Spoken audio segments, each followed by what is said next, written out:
He just left. You can come at 9:30. Those were the words my wife sent to another man on a Tuesday morning in February, 43 seconds after I kissed her goodbye and told her I loved her. I didn't know that then. I found out later, when everything I thought I had built came apart in a single afternoon. Not with a fight, not with screaming, but with a closet door that wouldn't stop moving. My name is Desmond Parker. I'm 38 years old. I managed logistics for a mid-sized freight company. I coached youth basketball on Saturdays, and I love my wife the way my father taught me not to. Completely. Without suspicion. Without conditions. I thought that made me a good man. I'm still not sure what it made me. This is the story of the day I came home early. The morning started the way most of our mornings did. Quietly, with coffee and the particular warmth of a house where two people have lived together long enough that they stop narrating everything and just exist. Celeste was in her robe. I was at the kitchen table, reviewing emails before my drive to the mountain retreat my company had scheduled. 2 days away. I'd been looking forward to it the way you look forward to rest when you don't realize how tired you actually are. She poured my coffee. I didn't notice then. I've thought about it 1,000 times since. That her hand was trembling. Barely. Just a slight unsteadiness in her wrist as the coffee filled the mug. I was looking at my laptop. I was thinking about logistics forecasts for Q1. I was not paying the kind of attention I should have been paying to the woman standing 3 feet away from me, pouring coffee with shaking hands on a Tuesday morning in February. She laughed at something I said about the retreat food. She laughed a half-second too fast. I know that now. I can map it now, the way you can trace a crack in the wall back to where the foundation shifted. But that morning it just sounded like my wife laughing. It sounded like home. I kissed her forehead before I left. I remember that specifically. I remember the smell of her shampoo and the way she reached up and held my wrist for just a moment before letting go. "Drive safe," she said. "Always," I said. My bag was already in the car. I backed out of the driveway at 6:47 a.m. I was smiling. I was thinking about her face when I got back in 2 days. She was inside the house watching my car leave. And the second I turned the corner, she picked up her phone. "He just left. You can come at 9:30. 43 seconds. That's how long it took. I didn't find out about Patricia Owens until 3 days later. She came to my door with a casserole dish covered in foil. The way people in this neighborhood show up when something has gone wrong, as if food is the appropriate response to a man's life being dismantled. And she told me everything while standing on my porch because I didn't invite her in. I wasn't ready to have anyone inside the house yet. I was still learning how to be inside it myself. Patricia is 71. She's been on this street longer than anyone. Her husband, Gerald, died 6 years ago, and she channels all the love she used to give him into her front garden and into knowing everything that happens between these houses. I used to find that mildly amusing. I used to make gentle jokes about it to Celeste, who would laugh and say, "Don't be mean, she's lonely." Celeste was always more charitable than me. I held that against her for about a week after everything happened. That particular charity of Hayes, the way she made everyone feel seen and understood. I wondered how many other men had mistaken it for something more personal than it was. Then I stopped wondering, because that road had no good ending.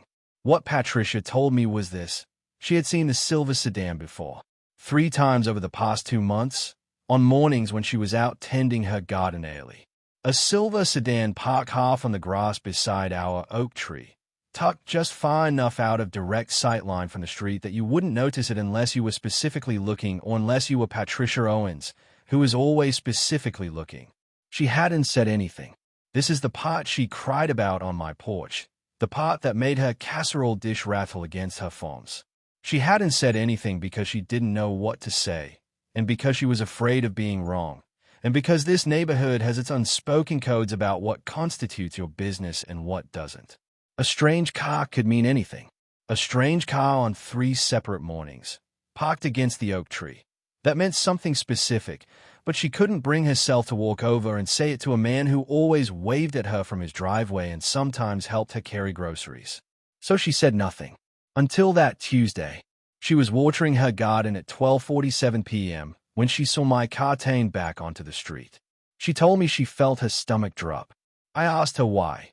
If she wasn't certain about anything, why did her stomach drop? She looked at me with the specific exhaustion of a woman who has lived long enough to know what she knows. And she said, "Because the silver sedan was there, and you were smiling.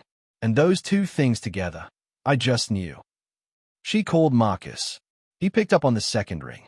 She said 4 words, "His home right now." Then she put her phone in her apron pocket, picked up her watering can, and watched me walk toward my own front door with a bag of Thai food and a smile she said broke her heart. Marcus tried to call me. Twice. I had my phone on silent for the drive home. I always do, a habit from years of telling my team not to drive distracted. And by the time I would have seen those missed calls, I was already inside. Already standing in my own hallway with the takeout on the entry table, listening to footsteps that stopped the moment my key hit the lock. But I'm getting ahead of myself.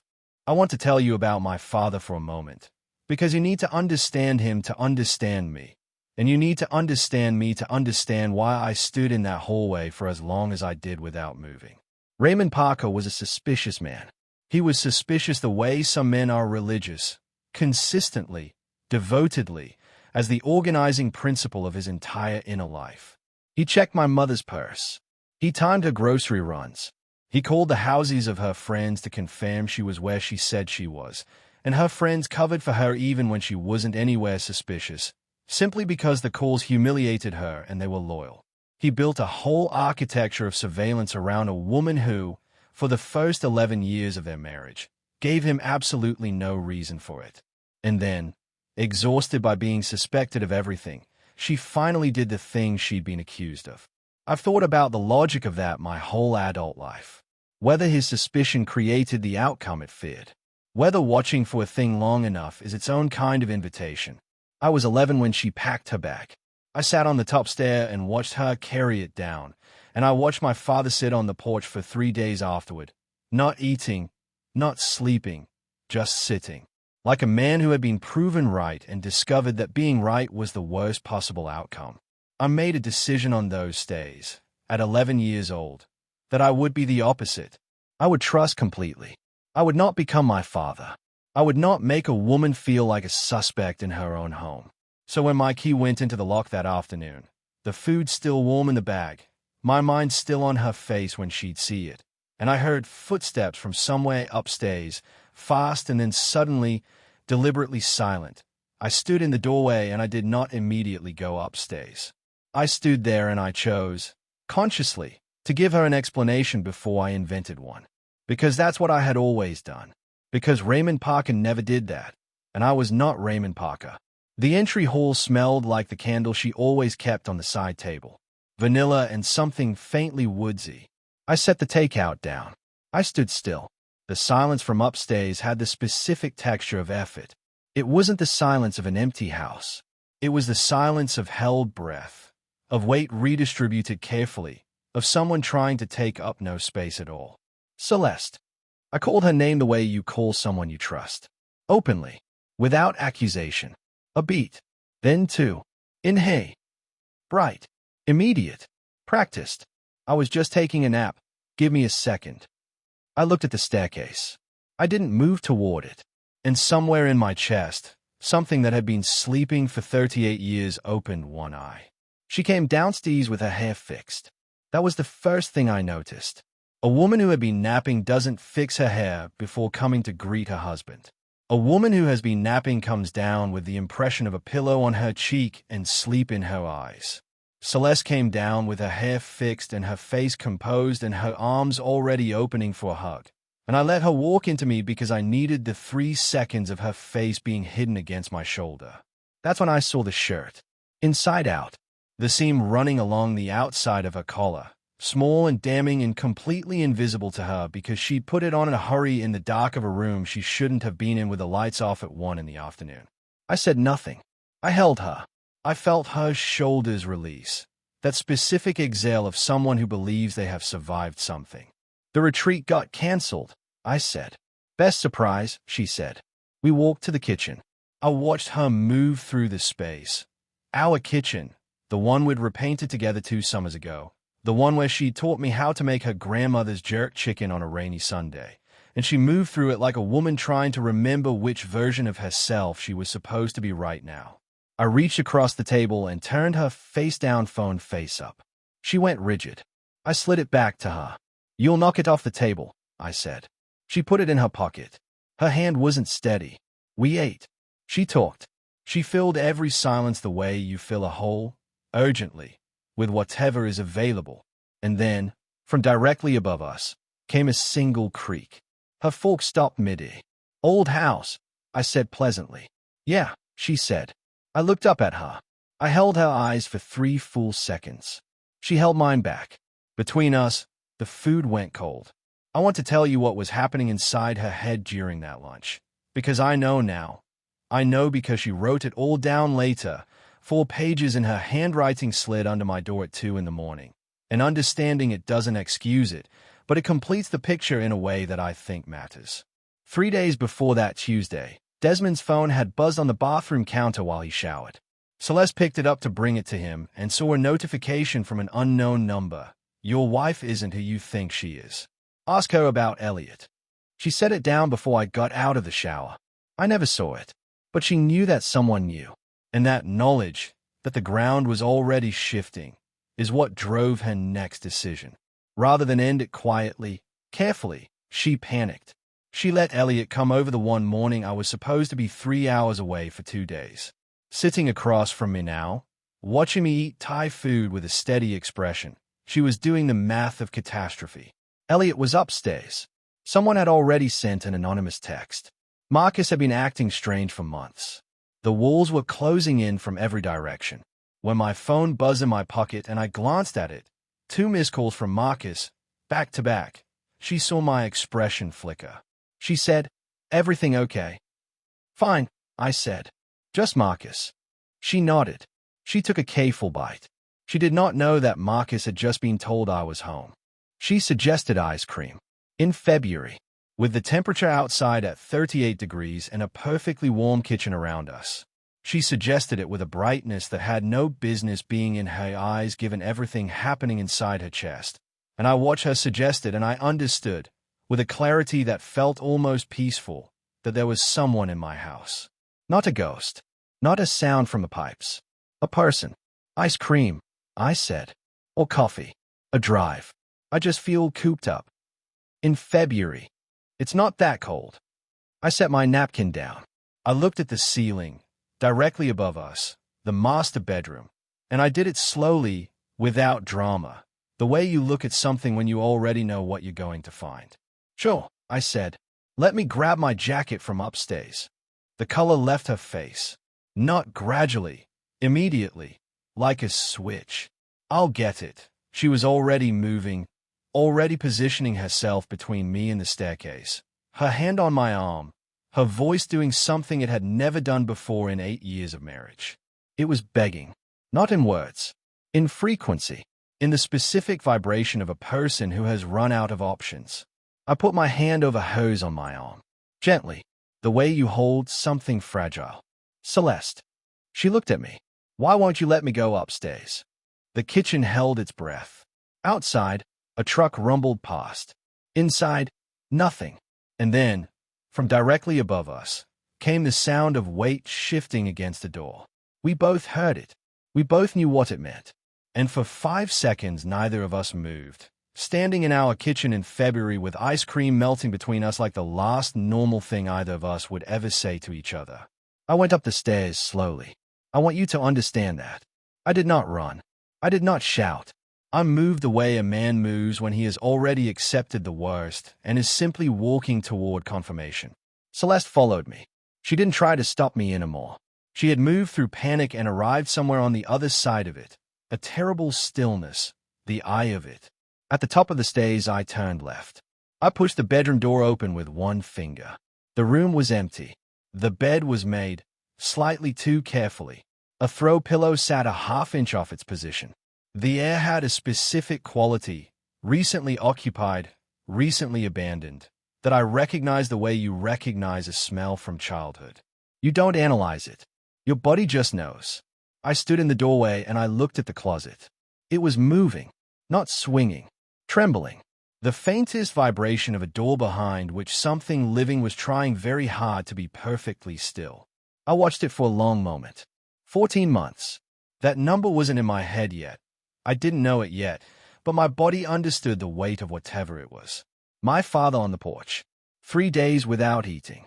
I had spent my entire adult life walking away from that image. I turned to Celeste. How long? I said. Not a question. A requirement.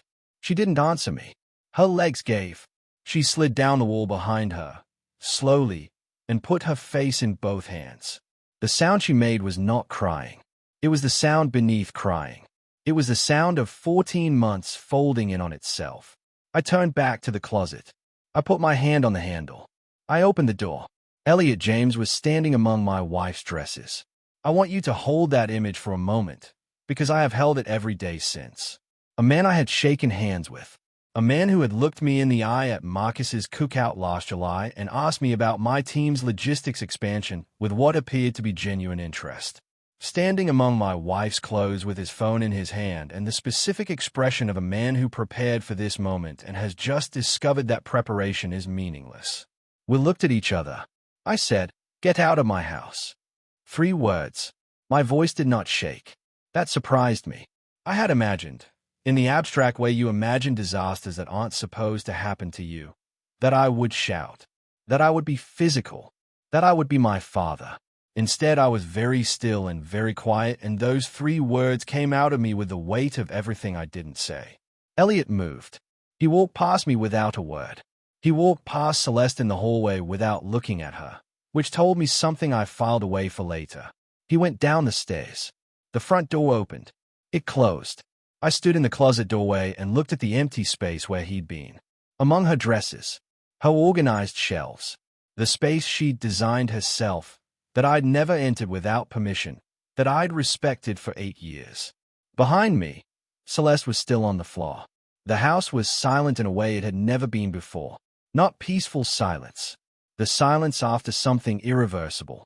She came into the bedroom and sat in the chair across from me while I sat on the edge of the bed.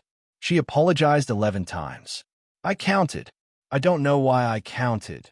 Something in me needed to track it, needed to assign a number to the space between us. The 11th time she said, "I'm so sorry. I love you." I know that sounds. I raised my hand. Just a gesture. She stopped. "How long?" I said again. She closed her eyes. 14 months. 14 months. I turned that number over. It had weight and texture. It meant last Christmas. It meant our anniversary dinner in September where she'd seemed distracted and I'd assumed work stress. It meant every morning she'd kiss me goodbye.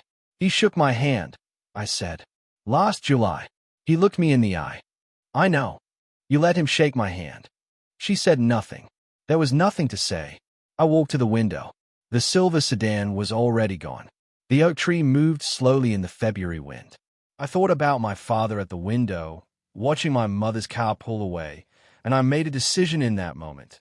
Not about Celeste, not yet, that would take longer, but about myself. About who I was going to be inside this. "Sleep in the guest room tonight," I said. "I need to think." She left. The door closed softly. I looked at my phone. 2 missed calls. Marcus. 30 minutes ago. Right before I'd pulled into the driveway. He'd known I was coming home. Marcus picked up before the first ring finished. That's how I knew he'd been holding the phone, waiting. "How long did you know?" I said. I didn't know. I suspected. "When?" 4 months ago. Maybe 3. A pause. I saw them at a coffee shop. The way they were leaning toward each other. I told myself it was nothing. I didn't have proof. "You asked me if everything was good at home." "Des." "You looked me in the eye and you asked me. And when I said yes, you ordered another drink." The line was quiet. I could hear him breathing. Marcus, my best friend since we were 19. Marcus, who was the best man at my wedding. Who danced with Celeste's mother when her date canceled and made the whole reception laugh. "Patricia called you today," I said. "She saw the car." "Yes. And you called me." "Twice." I looked out the window. The street was empty. Ordinary. The kind of street where nothing is supposed to happen. "I need time," I said. "I know. Don't call me." I hung up. The Thai food was still on the kitchen table. 2 plates, barely touched.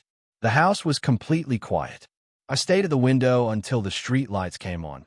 which is how I know I stood there for a long time. At 2:11 a.m., I heard footsteps stop outside my door, then the soft sound of paper on hardwood. I didn't get up. In the morning, I sat on the edge of the bed and held the envelope before I opened it. Inside were 4 pages in her handwriting. The loose, slightly leftward slant I'd watched sign birthday cards and grocery lists and our marriage certificate 8 years ago. She didn't defend herself. That's what undid me. There was no explanation arranged to minimize. She wrote the anniversary dinner in September, how she'd felt invisible that night, not because I'd been cruel, but because I'd been distracted, and how she hadn't told me, and how she'd let that silence become a door. She wrote about the anonymous text 3 days earlier, how instead of coming to me she'd panicked, how panic had driven her further into the wreckage. She wrote about Tuesday morning, holding my wrist 1 second longer than usual, and what she'd actually been thinking. You deserve better than my cowardice, she wrote. Whatever you decide, I needed you to have the whole truth. At the bottom, in smaller writing, I ended it 3 weeks ago. He came today because I let him. I don't expect that to matter. I folded the letter. I put it in the nightstand. I went downstairs. I heated the Thai food. I made coffee. I set 2 cups on the table and I sat down. I heard the guest room door open. Her footsteps on the stairs. She appeared in the kitchen doorway and saw the 2 cups and stopped. I didn't look up. Come eat, I said. This is not a story about forgiveness. I don't know yet if that's where we end up. But I know I sat at a kitchen table instead of on a porch. I know I chose the inside of my own house. I know that whatever gets rebuilt or demolished from this morning forward, it begins with 2 cups of coffee and a man who refused to become his father. That's the only victory I'm certain of. And some days, it's enough.